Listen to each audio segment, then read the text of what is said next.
10월 14일 하나님의 말씀을 함께 나누겠습니다. 오늘은 시편 24편의 말씀을 함께 묵상합니다.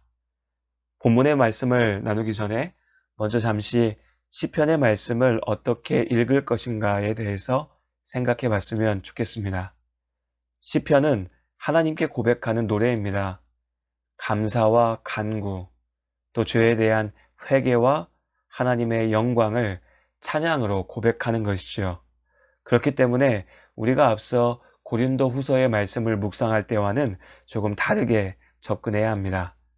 고린도 후서의 말씀들은 편지였지요. 그래서 그 편지를 주고받는 사람들의 상황을 먼저 알아야 본문의 말씀, 그 내용들이 제대로 이해될 수 있었습니다. 이와는 달리 시편은 아름다운 노랫말에 담긴 시인의 마음과 감정을 느껴야 합니다. 또한 이 시편의 말씀들이 나의 노래, 나의 고백이 될 때 그 말씀 묵상의 온전한 은혜를 누릴 수가 있습니다. 이러한 기준들을 다시 한번 기억하면서 우리 10월의 남은 날들 동안 함께 시편의 말씀들을 묵상해 보도록 하겠습니다. 오늘 시편 24편의 본문은 크게 세 부분으로 나눠져 있습니다. 먼저 1절과 2절의 말씀은 하나님께서 세상의 주인, 창조주이심을 노래합니다. 땅과 거기에 충만한 것과 세계와 그 가운데에 사는 자들은 다 여호와의 것이로다. 여호와께서 그 터를 바다 위에 세우시며 강들 위에 건설하셨도다. 하나님께서 이 세상을 창조하셨습니다. 하나님께서 이 세상의 주인이 되시죠. 하나님께서 창조하신 세상은 단지 물리적인 세계, 그러니까 우리 눈에 보이고 우리가 만지고 그 안에 거할 수 있는 세계일 뿐 아니라 눈에 보이지 않지만 도덕적이고 영적인 세계이기도 합니다. 3절에서 6절의 말씀이 이것을 전합니다. 여호와의 산에 오를 자가 누구며 그의 거룩한 곳에 설 자가 누구인가?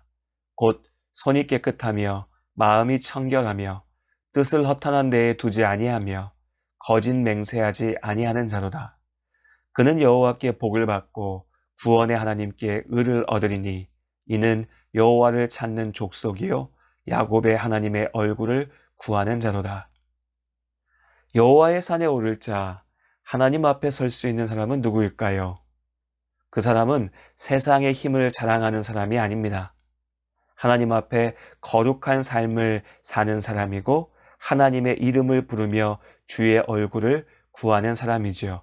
우리는 이렇게 진실함으로 하나님을 구하며 이 세상의 주인이 되시는 창조주가 되시는 하나님 앞에 설 수가 있습니다.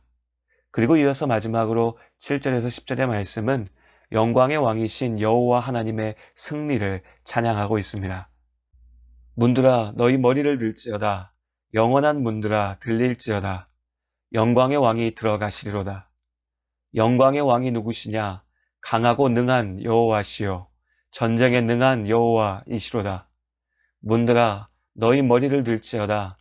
영원한 문들아 들릴지어다. 영광의 왕이 들어가시리로다.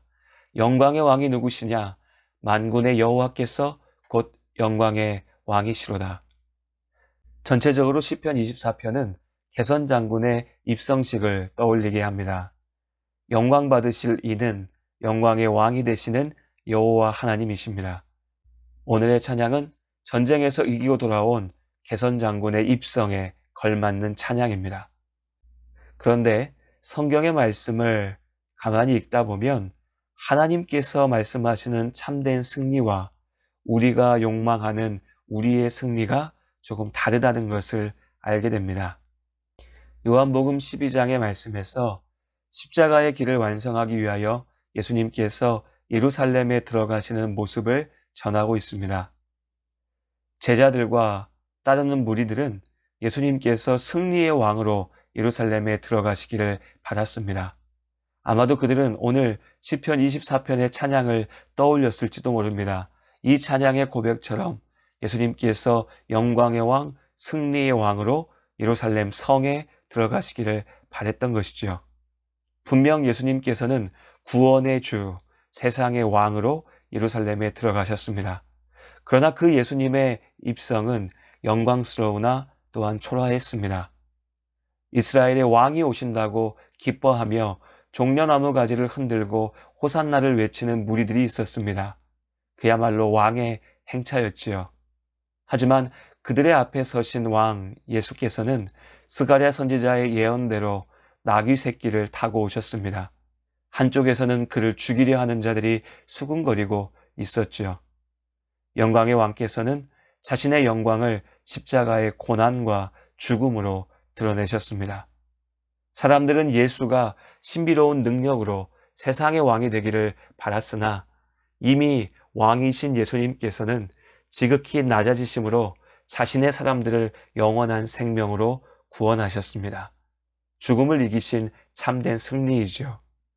영광의 왕께서 여신 문은 그렇게 당신만을 위한 것이 아니라 우리 모두를 위한 것이 되었습니다.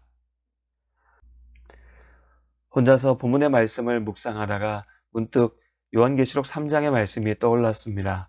우리 성도님들도 잘 아시는 말씀이실 텐데요.